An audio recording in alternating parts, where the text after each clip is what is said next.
jau atkal man te ieliks, ka es tāds nemākuls krītu. Te ir jau bijis tāds, jā. Tā, esam augšā. Beidzot, pēc ziemas garās esam atgriezušies ar kaut ko jaunu. Sen neesam bijuši, nekur izbraukuši ar mūsu operatoru, vai ne? Jā, esam augšā. Tad, traktors pamatīgs, kā varat esat pamanījuši, ejam arvien uz lielākām riepām, jo pats svarīgākais gribam parādīt, ka nav tikai mazās riepas. Ir lielās riepas censo, un tad, kas vēl iespējīgāk, protams, kad ir dubultie diski konkrētajām traktoram, jā. Džonīts, jā. Tie, kas nezinu, kas Džonīts, tā kā Mercedes. Tā ir, jā? Tā gan ir. Tā ir, jā. Tie, kas pilsētnieki, tad, tas tā kā Mercedes, jā, mašīnai, tā. Traktoram no dzimšanas bija, premium riepas, Michelins konkrēti, pēc vajadzēja mainīt, jo protektors bija, protams, nodilis. Traktors pats sevi tā kā vilka, visur izvilka, bet neveic vairāk funkcijas, jo traktors veic pilnīgi visu zemes darbus. Ir lielākais palīgs saimniecībā, kādā veidā, tas ir ne tikai tur āršanas, tur.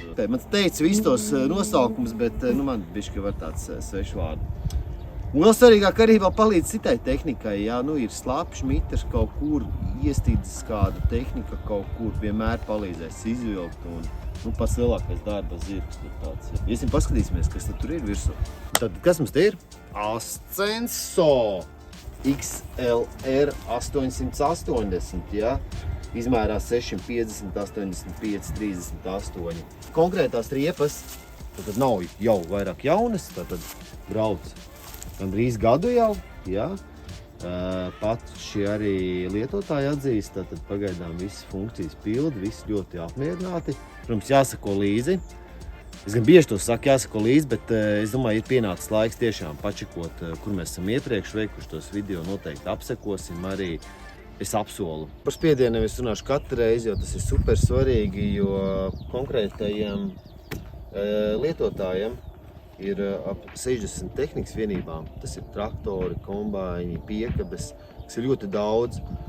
Un mēs zinām, ka iepumpējam, uzmontējam riepu, ir tas montāžas spiediens, bet tas censo pluss ir, kad šeit ir arī uzrakstīts uz riepas, cik konkrētai riepai darba spiediens, kas ir super svarīgi, jo tagad, tad arī nav jau viens riepas, tikai ir nākot oriģinālās riepas uz traktoru tehniku, piekabēm nāk citas, un tātad, lai tu tagad skatītos katru ražotāju mājaslapā, kādu spiedienu tad vajag, tas ir, kurš zemnieks tērēs tam laiku.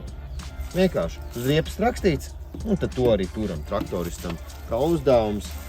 Ir riepās spiediens, traktoristam bonus par to noteikti. Pilots tā labāk skan. Redziet, man saka, traktori izpadomu laikos, tagad esot piloti. Un tad vēl knifiņš par tiem spiedieniem. Standarts spiediens, 20% mazāk spiediens. Kādēļ? Lai nav lauziens. Jo tā var tomēr kaut ko sačakarēt, salauzt, jo ja būs vienāds spiediens abās riepās. Viņam būs lauziens gan uz lauka, gan arī pārvietojoties pa ceļiem, jo šis jau vairāk viņam ir jāstrādā kā atbalsta ritenim attiecīgi. Tā, lai vairāk padodās un kaut ko atkal nesačakarē, kā saka. Dārgs prieks būs. Un tad, ko tu par riepām? Par riepām gan jau pašiem interesē, kas tas tāds par Džonīti, ja? Šis ir, kāds tur bija? 9530 Džonīts ar 500 zirgiem. 13. gada. 2009. Mani pielaboja. Tas jāpamācās par tehnikām laikam vairāk. Tāds, jā. Man vienmēr interesē tā stereo sistēma. Atkal blaupunkts tāds. Traktors kā vienmēr ļoti dārgs. Bet, kāpēc neieliek kaut ko tādu, tā kā es nezinu. Ja John Deere un Mercedes, tad var tā kā Mercedes tāda planšetīt, bet varbūt jaunajiem ir jau tādas. Ir jaunajiem. Esot jaunajiem tādas. Mums jāsaka, kaut jaunais Johns, kur tad planšeti liela. Es taču gribos kaut ko nekā, man bija tāds Auģiks reiz, 80. tāds tādu blaupunktiņu. Kaut ko vajadzētu krutāk par to naudiņu, jā. Skatos kloķīšiem, neko nesaprotu, stūri zinu, jā. Možda man iedos izbraukt?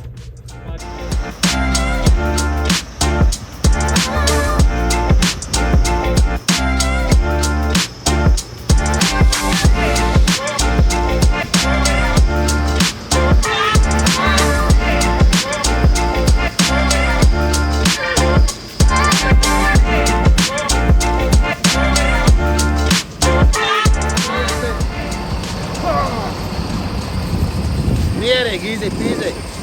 Nākamreiz jau uz Ašanu varēšu, kad Džeremijs Klārksons iet. Sačakarēt lauku visu. Jā.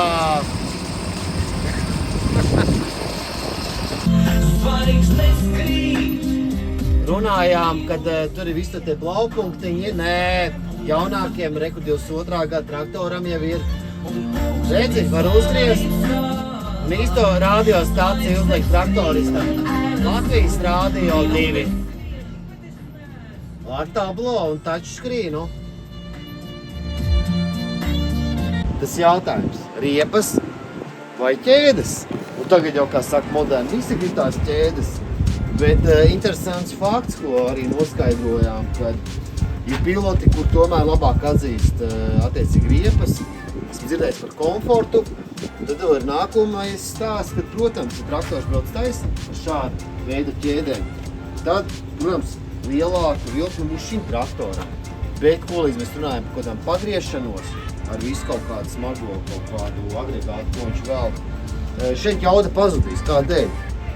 Pieņemsim, viņš griezīs pa kreisi, sabloķēsies šī ķēde, griezīs tikai otra puse. Puse no jaudas jau būs pazudus. Ar riepām tā nav. Griežās visas riepas.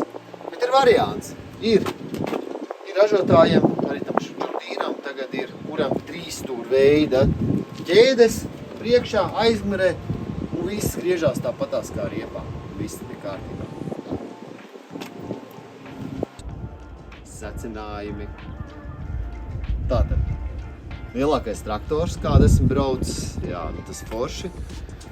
Nu ko, iespaidīgi, jā, bišķis vēl joprojām tāds, bišķi tāds, kā uzulcies tāds, nezinu, tāds ir tāds, jā, no tā visa, bet tad, ja patika, noteikti nospied laiku, nepatika, nu, tad to tur nespied, jā, iekomentē noteikti, ko tu vēl vēlētos redzēt manos video, es saņemšos vēl kaut ko šādu uzfilmēt, vai arī uzrakst, ko tu tieši gribi, vai es labu daru, nezinu.